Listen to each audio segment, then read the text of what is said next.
Thank you for joining us.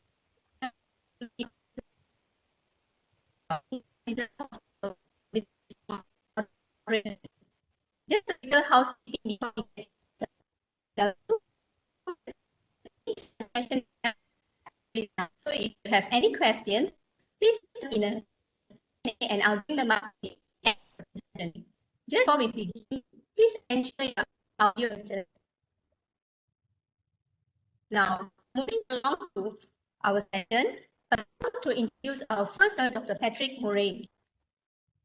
Dr. Murray is currently the Vice President of the Integrated Diagnostic Solutions in Sparks, Maryland.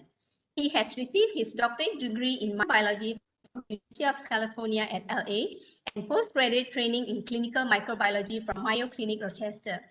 He is the recipient of numerous awards and has authored more than 300 research articles and many books.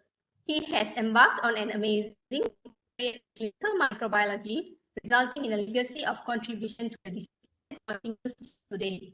Now, without further ado, I would like to welcome Dr. Murray to deliver his talk on the era of clinical laboratories with fully automated multi-systems. Over to you, Dr. Murray.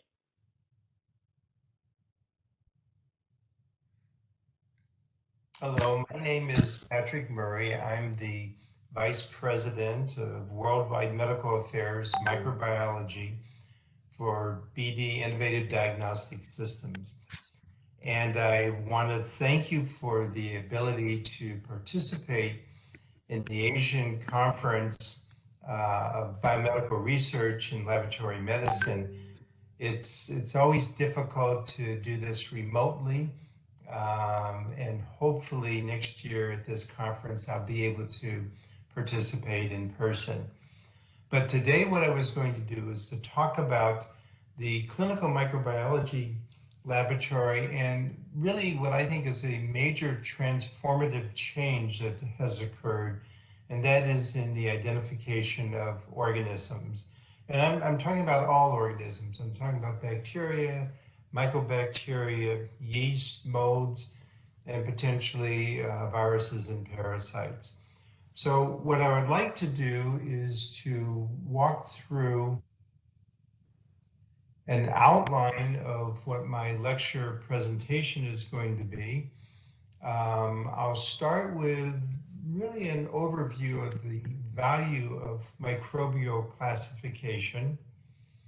And then I'm going to focus on the history of the various identification technologies that have been used historically.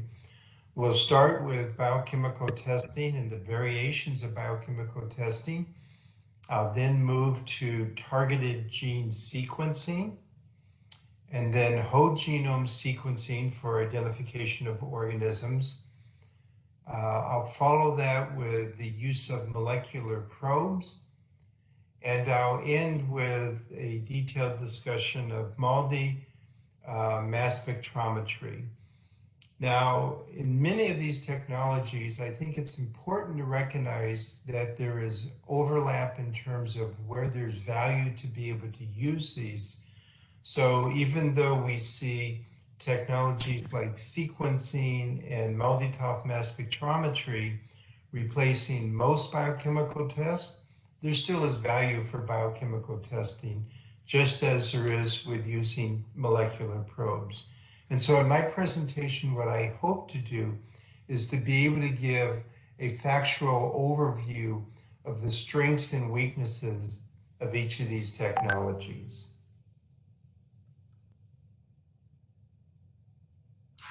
If we start with a discussion of the value of microbial classification, I think we should explore three potential areas. The first is that by classifying an organism, we can predict its pathogenic potential. The second is that in many cases, we're able to identify the source of the infection when we identify the organism. And the third is that we can use the organism identification to guide empiric therapy. I frequently have heard physicians say, I don't really care about the name of the organism. I just want to know how to treat my patient. And I think this part of the presentation really illustrates why that name, in fact, is quite important. So let's start with predicting pathogenic potential. And I'm just going to give a couple of examples of each of the topics here. For pathogenic potential, when we hear the name Staphylococcus aureus, we know it's a well-recognized pathogen. It produces a number of toxins and hydrolytic enzymes and has been associated with very specific types of infections, including wound infections, pneumonia. In some cases, it can be urinary tract infections and certainly sepsis. So when we hear the name Staph aureus, in our minds, we should form the image that this is an organism that causes very specific infections that can be, in many cases, quite difficult to treat. In contrast, the organism Staphylococcus epidermidis is also very common because it's found on the skin surface and most mucosal surfaces. Staph epidermidis turns out in many cases to be a contaminant that gets introduced into cultures. And in some cases where it does cause infections, it's referred to as an opportunistic pathogen. That is, it has to cause infections in very specific situations, such as with a catheter in place, and it can cause bloodstream infections. So when we think of Staphylococcus aureus and Staphylococcus epidermidis, again, the image is quite different of what their pathogenic potential is. Another example would be Pseudomonas aeruginosa and another Pseudomonas species, Pseudomonas fluorescens. Both of these organisms are commonly isolated, although in the case of aeruginosa, it frequently is found as a pathogen, again causing very specific types of infections, whereas Pseudomonas fluorescens frequently is an insignificant contaminating organism. It does cause disease, but again, it's considered an opportunistic pathogen. So we can see where the name can help us predict whether or not an organism is particularly important. It can also help us predict where that organism came from. So if we isolate Escherichia coli in the bloodstream of a patient, this is an organism that's found primarily in the GI tract, so it can cause intra-abdominal infections, or it can cause urinary tract infections. So if we isolate Escherichia coli, then we have to examine the abdomen, we have to examine the urinary tract to look at the source of this organism. Maybe a more obvious one is Proteus mirabilis, because Proteus mirabilis is almost always associated with urinary tract infections. So again, if we isolate Proteus mirabilis from the bloodstream, then we look at the urinary tract for the source of this organism. I give another example here, and this is Clostridium septicum, an organism that's not commonly found. But when it is found in the bloodstream, it becomes very important to pose one question. Does this patient have colon cancer? And the reason I say that is because this particular organism, when found in the blood, is almost always associated with malignancy of the GI tract. And so you have to look for an occult malignancy in a patient with this particular organism. I give another example of two species of Salmonella. The first is Salmonella typhi, and the second is Salmonella enterica. Salmonella enterica is a very large collection of different Salmonella serotypes. And so when we think about those organisms, they most commonly come from contaminated food and very specific types of food. It could be chicken, it could be other things like that. And for many cases, these are organisms that are found in our animal population, particularly in chickens, turkeys, and other fowl. In contrast, Salmonella typhi is a human pathogen that's only found in humans. So a patient that has Salmonella typhi, the question that gets posed is, who was that person in contact with? Was it a food handler that contaminated the food that this particular patient or individual ate? So again, when we hear the name, we have to start to think about where did this organism come from? And I give another example, and that is Clostridium difficile. Now, that can be an organism that circulates in the hospital or can circulate in the community. We learn now that maybe as many as 50% of the patients in the hospital with Clostridium difficile actually acquired that organism before they came into the hospital. And so by being able to identify Clostridium difficile and really at the subspecies level allows us to say, do we have a hospital problem or did this patient bring this organism in from the community? And finally, what may be the most obvious is that the name of the organism can guide empiric therapy. And I give just one example of this, and I'm sure there's many examples that are familiar to you. But Pseudomonas aeruginosa and Stenotrophomonas multifida are very closely related organisms. That actually Stenotrophomonas was originally classified as a Pseudomonas. What we know is that for Pseudomonas aeruginosa, this is an organism that is resistant to trimethoprim sulfamethoxazole, and frequently we use the carbapenems to treat these infections. In contrast, Stenotrophomonas is an organism that is resistant to all the carbapenems, and the drug of choice is trimethoprim sulfamethoxazole. So exactly opposite ways to treat these infections, even though the organisms are closely related, and in fact, morphologically, when you look at a gram stain, they're identical. So just an example of how the knowledge of the organism can help guide empiric therapy. So we see the value of microbial classification. It actually is quite important. That gives us a great deal of information about the pathogens that we deal with.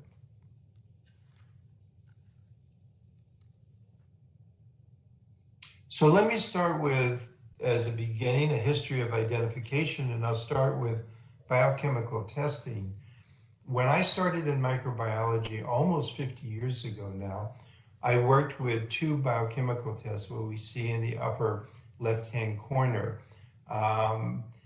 It was really amazing that we worked with these, and we felt at the time when I was doing my training that we could identify all of our gram-negative bacteria with 6 biochemical tests. We now recognize how really naive that approach happened to be. Still, while I was doing my training, we saw the introduction of strips of biochemical tests like the API strips that are shown in the upper right-hand corner. This allowed us to test more biochemical tests when we did the testing, and also gave us a way of being able to take all of those reactions and with mathematical formulas be able to predict what that organism could be. The limitation of these tests, of course, is that they had to be read manually. So when we then saw in the lower panels the introduction of commercial tests, what they essentially did was take those biochemical tests that were on a strip, put them on cards and panels to be able to test more biochemical tests, to have those read by automated instruments and be able to predict what the identification is. So over time, we've seen a remarkable transformation of the way we do biochemical testing, but still, it's still basically the same types of tests that we were using before. As we look at biochemical tests, and again, let me try to point out what I think are some of the attributes of these. For the 2 biochemical tests, we had a very limited number of tests. There was lengthy incubation, and we had to interpret these manually. I'll give an example. The biochemical tests that we used to identify gram-negative organisms were incubated overnight, and then we measured the pH of the various reactions to be able to say whether they were positive or negative. The extreme of biochemical testing, again, that I was trained on, was using 2 biochemical tests to identify anaerobes, where some of those reactions were incubated for up to 2 weeks. We supplemented that with what we would refer to as spot rapid biochemical tests, and I give a couple of examples here.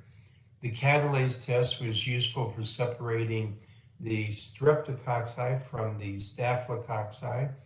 The coagulase test was useful for separating Staph aureus from the other staphylococcal species.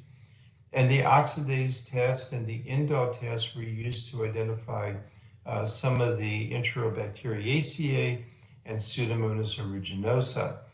These tests are rapid and inexpensive, and for common organisms can be used to supplement the biochemical tests that were being used to identify those organisms. As I said, we saw the introduction of commercial test strips in the early 1970s. It expanded the number of tests that could be performed and could be done in a shorter period of time. When we measured preformed enzymes that were present in a high concentration of organisms, we had results that were available in as early as 4 hours. The difficulty again was that these tests were manually interpreted and there were potential quality control problems. If in that strip of 20 tests, for example, we had 1 or 2 of those tests that were improperly formulated during manufacturing, then that would impact on the overall accuracy of those types of tests. So quality control testing for these commercial strips was problematic. As I said, we automated the interpretation of these tests. It allowed us to increase the number of tests that were performed, which improves the accuracy. We were able to further reduce the incubation time. The automated systems could interpret the reaction, so we eliminated the variability of manual interpretation, and it automated the reporting of those results. So again, with the automation, we've seen, again, a significant improvement in how we do biochemical tests. Now, again, just to emphasize the limitation, the accuracy of these tests is defined by the number of tests that are performed. They're defined by the percent of isolates in the species that react with the individual test. And what I mean is the ideal test would be that all members of a species are either 100% positive or 100% negative. And that if you selected enough different types of tests, that would allow you to differentiate all the different species that we need to differentiate. But if the members of an individual species, let's say half of them were positive with the reaction and half were negative, then that particular reaction does not help us in the identification of that organism. The ability of the individual tests to differentiate closely related species is related to that again.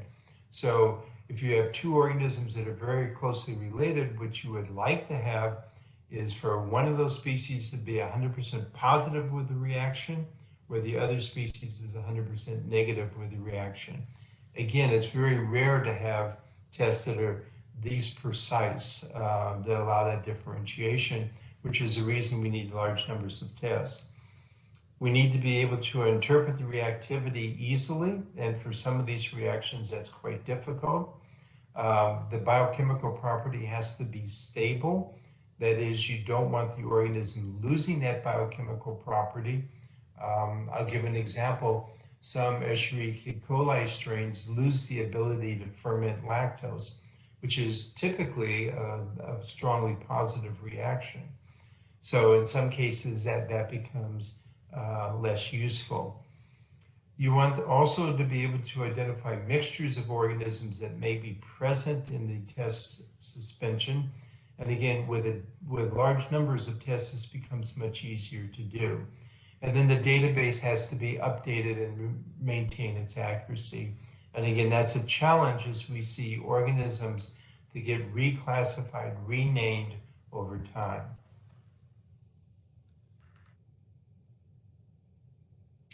The next area that I want to talk about for identification is targeted gene sequencing. And in the upper left-hand corner, I show a 2-dimensional image of ribosomal RNA gene. And what I want to emphasize here is that this becomes a particularly useful target for gene sequencing, because if you stretch out that sequence of the gene, you'll find some areas that are highly conserved and other areas that are highly variable. So that differentiation allows you to be able to identify individual species of bacteria with a high degree of accuracy. The ribosomal RNA gene is one of the targets that's used very commonly for bacterial identification. And in fact, in many cases, this type of sequencing was rapidly replacing biochemical testing as the gold standard for identification of bacteria. There's other types of organisms that also have to be considered, and I've included here mycobacteria and nocardia. Yes, they're members of the group of bacteria, but they have very specific and different genetic properties. So as we looked at a number of gene targets to identify these two groups of organisms, we found there is variable success, including using the 16S ribosomal RNA gene, targeting the what are called the internal transcribed spacer regions, that is the regions on the chromosome that's between the 16S ribosomal RNA gene and the 23S ribosomal RNA gene. These internal transcribed spacers, or ITS, is also a very popular target for identifying organisms.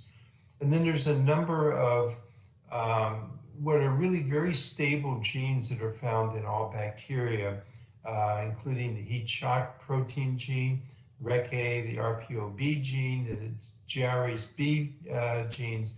These are found in Mycobacteria and Nocardia and have been used for targets for identifying these organisms. What we found in some work that was done in my laboratory was the SEC-A1 protein, which is an essential protein, is essential for exporting proteins out of the cell. That turned out to be a very good target for identifying both Mycobacteria and Nocardia. So what I want to emphasize here is that the work that's been done trying to find out what gene is useful for identifying organisms is really very important, because it allows us to identify these organisms in a very reproducible manner. And it's not just bacteria. Fungi has also been identified with gene sequencing. And again, the targets primarily have been either the ribosomal RNA genes or the ITS regions between these genes, and just give an expanded version of where these target regions are. Now, again, there are limitations with targeted gene sequencing. It's highly accurate for species identification if the appropriate target gene is selected. And in fact, it can be used for subtyping species with the appropriate target. The limitations, though, are that this is technically very demanding. It's time consuming. Typically, the sequencing work that we would do would take 2 days to identify an organism. It's expensive compared to biochemical testing.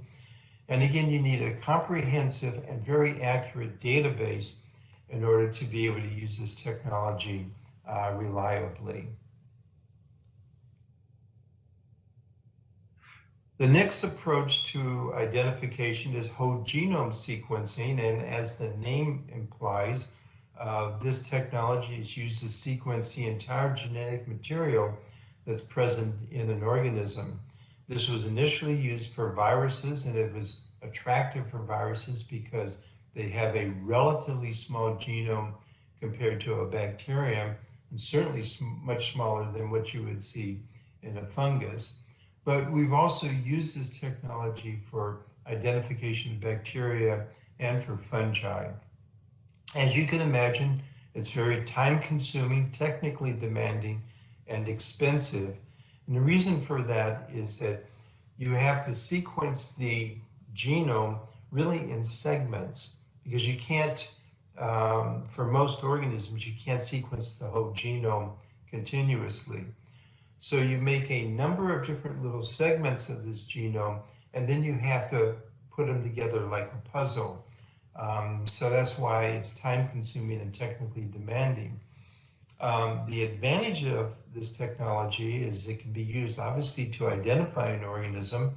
It can be used as subtype an organism, and actually the main strength of this technology is in epidemiology. And it's also been useful for identifying markers of virulence and antimicrobial resistance.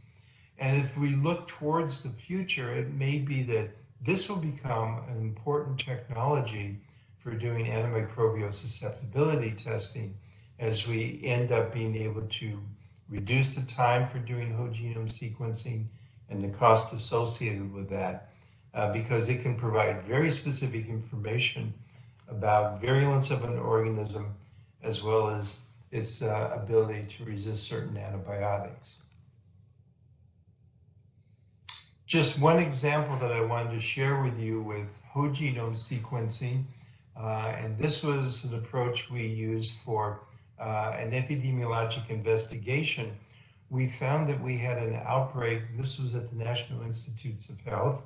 We had an outbreak with multi-drug resistant Acinetobacter. And this was unusual because at the time we had never seen Acinetobacters that were resistant to virtually every antibiotic. So we took the collection of organisms that we had from these infected patients, and we actually did whole genome sequencing. And when we did the analysis of those genomes, we found that in fact we had 3 separate strains that were circulating in the hospital simultaneously. And they had all been introduced from military personnel that were coming from overseas conflicts where they were exposed to these organisms in the military hospitals. And that was the reason why they had multiple strains of these. But without whole genome sequencing, we wouldn't have been able to identify this or be able to trace then how the epidemic strains circulated in our hospital. So as I look at whole genome sequencing for today, this is a technology not so useful for identification because of the time and expense that's involved with that, but can be very useful for epidemiologic investigation. So again, a variation of identification of organisms and the value it plays in the clinical laboratory. Another example of where identification becomes important is the use of molecular probes. And these are used to identify specifically targeted organisms. So in other words, what the question is that's posed here is a certain organism, let's say a salmonella, is that organism present in this specimen? It doesn't say anything about other organisms being present. It just asks a very specific question: is salmonella present in this specimen? Now, initially the probes were used to identify non-amplified targets, and examples of where that was used was for looking at urethral specimens and trying to identify whether the individual was infected with chlamydia or with Neisseria gonorrhea. More recently, though, those targets are amplified by nucleic acid amplification techniques such as PCR, which allows these probes to be highly sensitive for those applications. We also see the introduction of multiplex tests for specific disease syndromes. So examples would be sepsis, respiratory diseases, gastrointestinal diseases, meningitis, and we see these all are widely used. We see commercial systems like BioFire or, I'm blanking right now on the terms, but what they are is highly multiplex tests where they may look for as many as 20 different organisms in a clinical specimen. So these tests are very easy to use the way they've been designed. They're rapid, they give you results in an hour to a couple of hours, but they're limited by the high cost of these tests and the ability to only identify targeted organisms. Now, one approach would be, instead of having these highly multiplexed tests, is to have a more targeted approach with trying to identify a more limited number of organisms in a clinical specimen.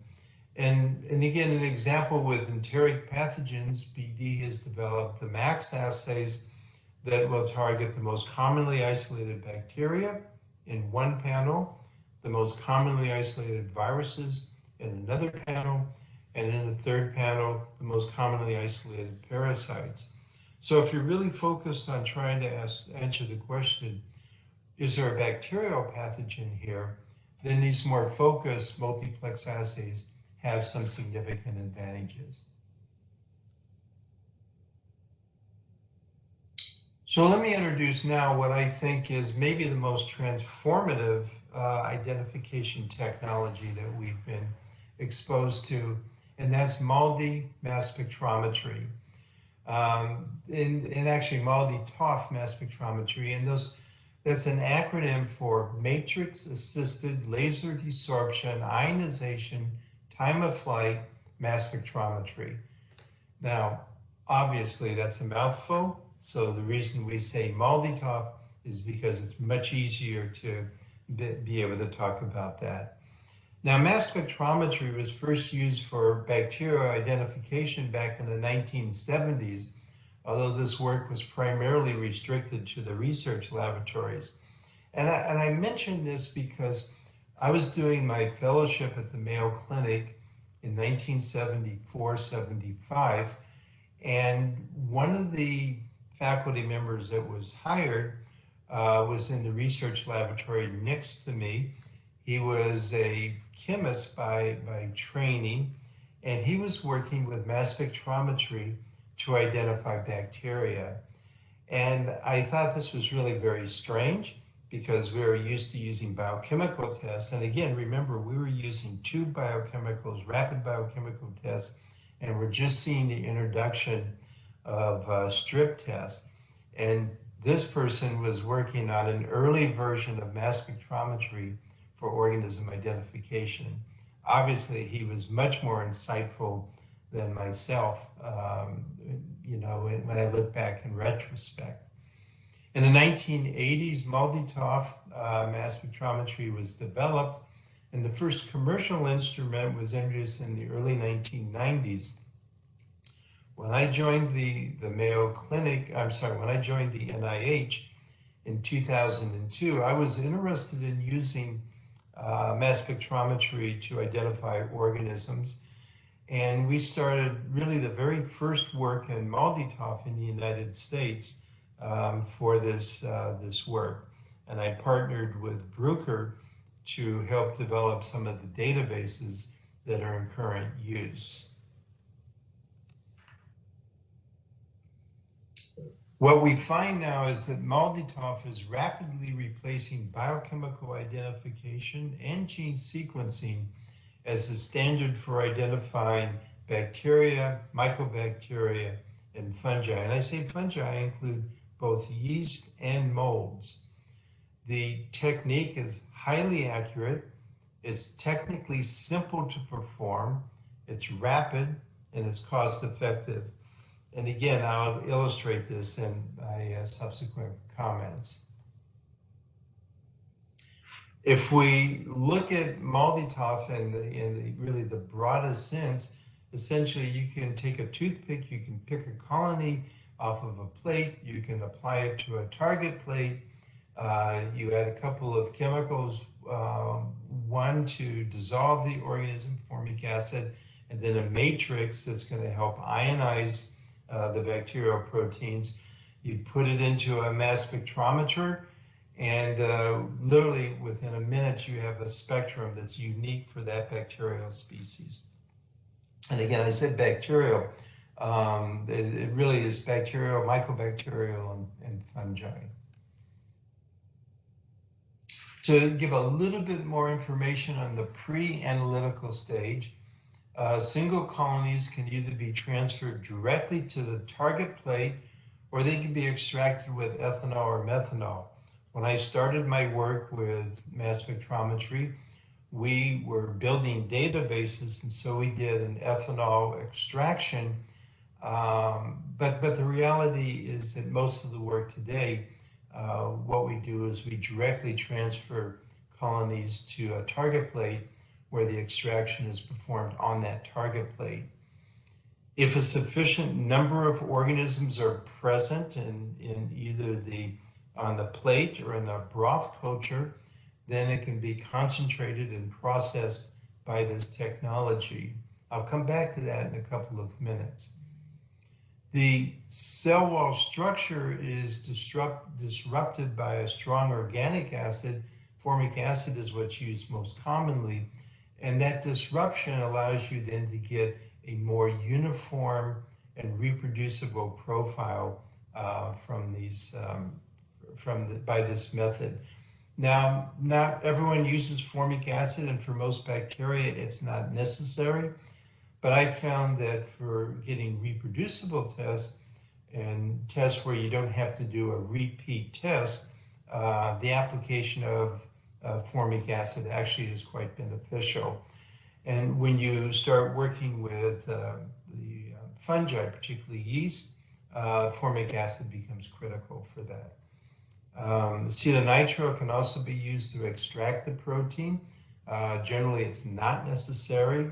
Again, some of the early work we did, we used acetonitrile, but for the most part, that's not used today.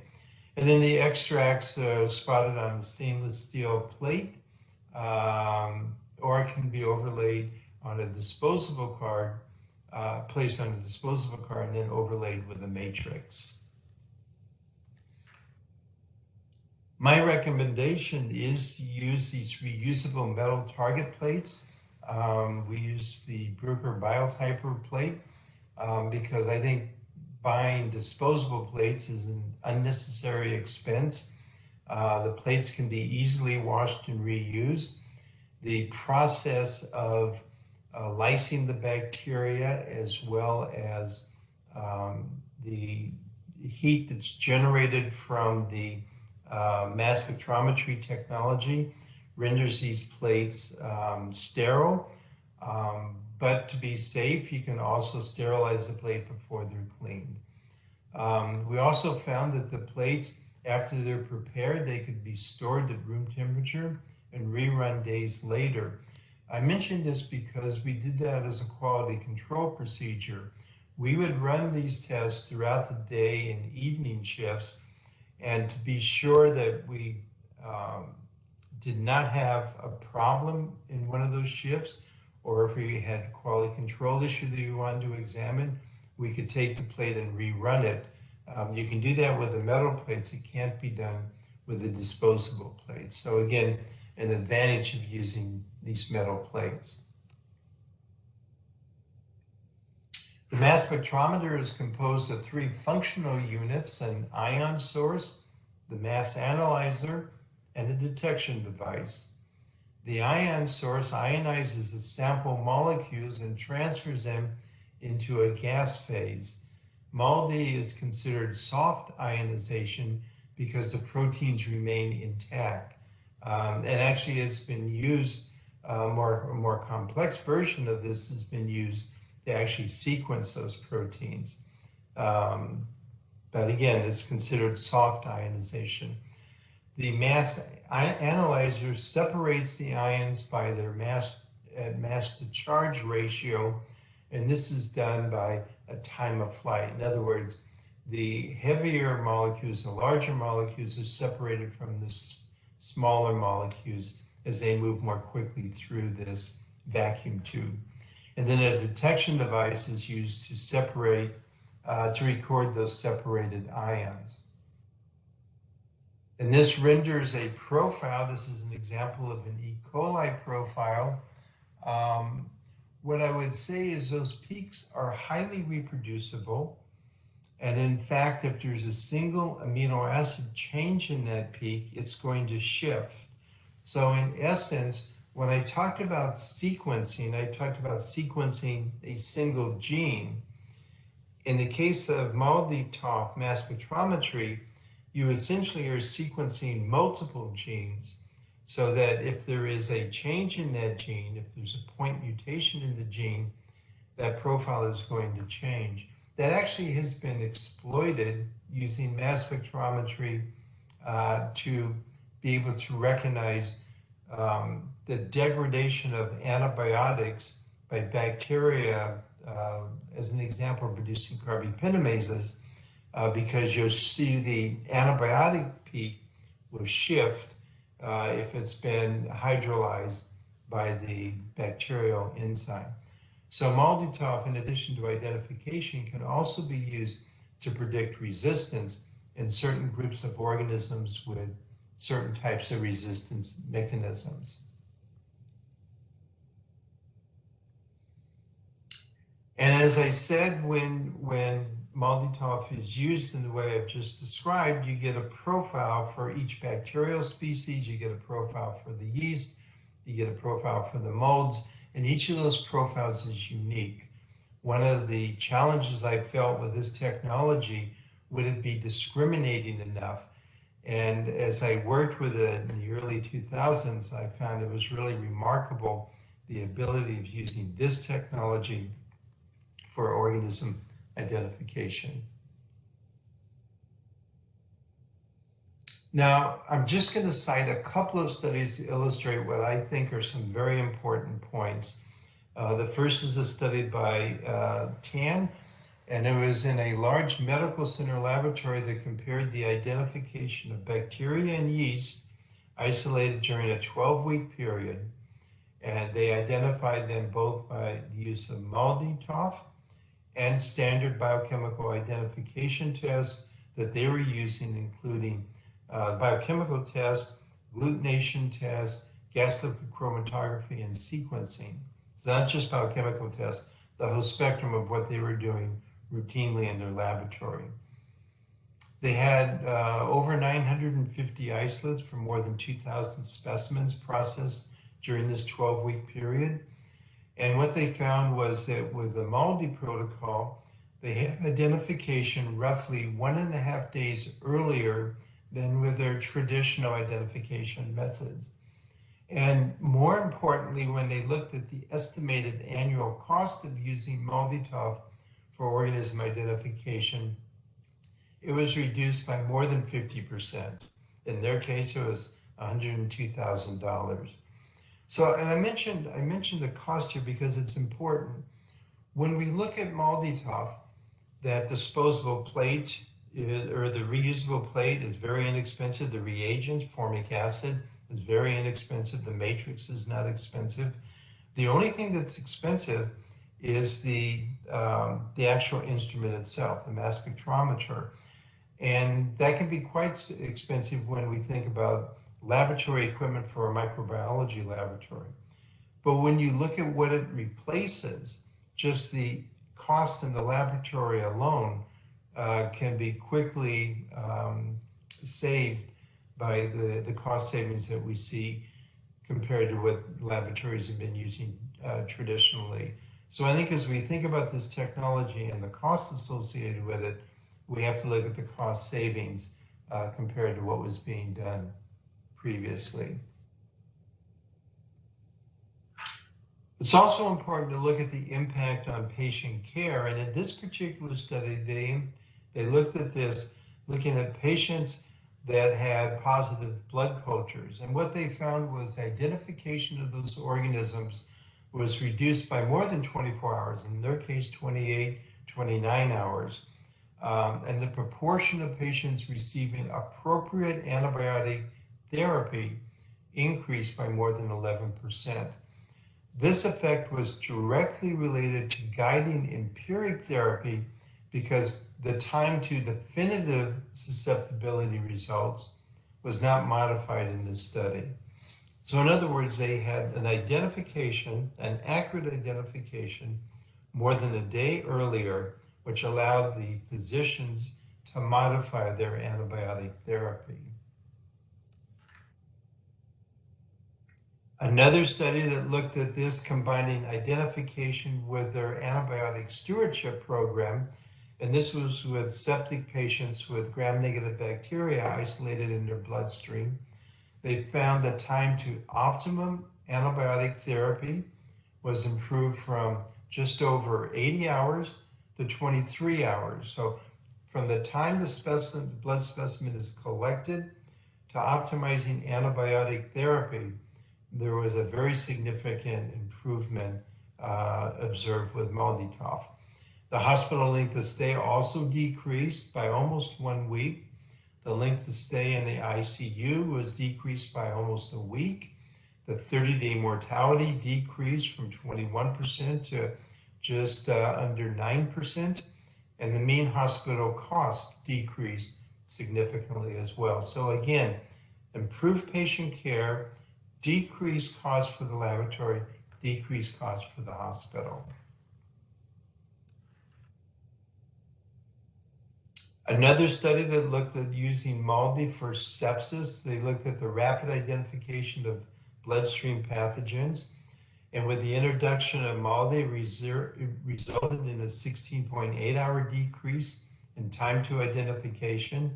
And that resulted in a change to directed therapy almost a day earlier, decrease in length of stay by almost a week, decreased all-cause mortality by, again, 50%.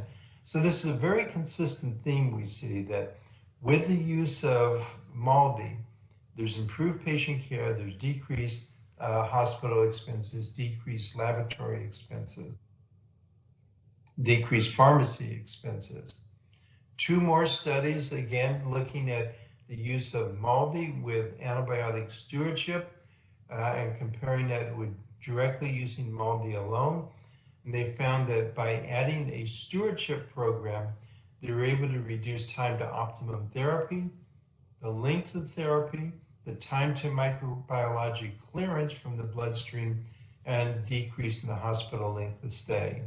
And one last study, they looked at direct MALDI identification, again combined with an antibiotic stewardship program.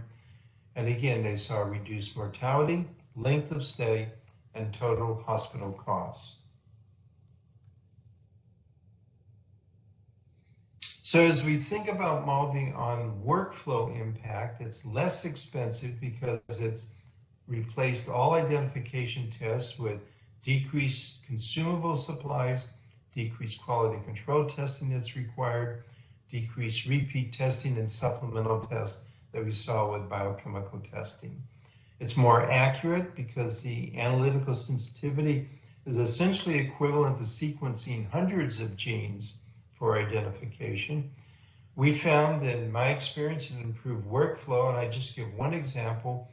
Anaerobes can be identified very rapidly and easily as aerobic organisms, so we essentially shut down our anaerobic laboratory and did all processing of bacteria in the same laboratory. It's very rapid, as I indicated. We can identify bacteria literally in minutes. The extraction procedure for molds and for mycobacteria is a little bit more complex. It takes about 30 to 60 minutes to both kill the organisms and then do the extraction. But again, we had same-day identification for all groups of organisms. And I've already talked about the clinical value and economic value for use of this technology. Now, there are challenges with mass spectrometry. Bacterial mixtures cannot be identified. For the most part, there is some work in this area, but the organisms have to be isolated in order to be identified. You need a large number of organisms. Right now, a minimum of 1 million bacterial cells, but that's easily obtained in a bacterial colony. Even the smallest colonies have millions of organisms that are present. Very small colonies and mucoid colonies can be difficult to identify, particularly with the mucoid colonies. But again, with experience, this is not a challenge. The suspension of the bacterial colony in water is optimum for producing a uniform layer of cells on the target plate. But again, many laboratories don't find this necessary. and more complex extraction procedures are needed for the mycobacteria and molds, primarily to first kill the organisms, and we do this by boiling the suspension, and then they're safe to do the extraction procedure. And there are also classification challenges. Some taxonomically similar organisms are difficult to identify by MALDI-TOF.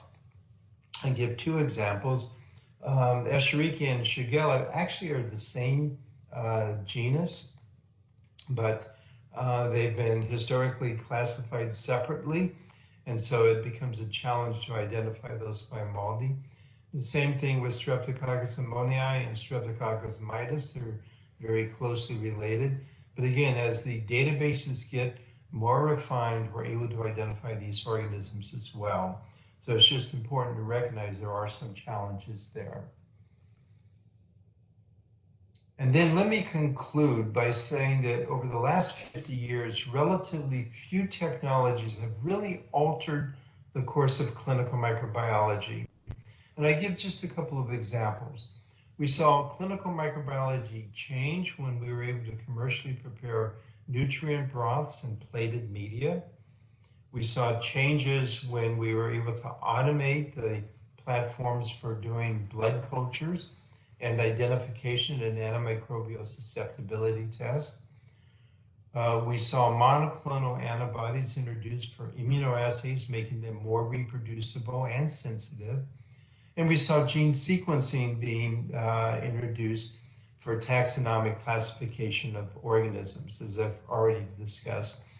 Finally, and most recently, we've seen total automation of the bacteriology portion of the microbiology laboratory, and we see that continue to expand, and I think it's going to also dramatically change the way we do microbiology. So as we think about MALDI mass spectrometry, I think it's going to be recognized as one of the most important new technologies that will be introduced for organism identification. So I hope my comments were useful. Thank you for your attention. And again, next year, I hope to be able to be at your program. Thank you.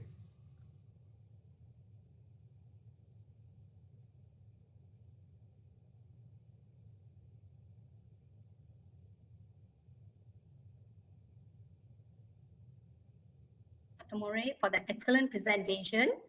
We'll move on to some questions now.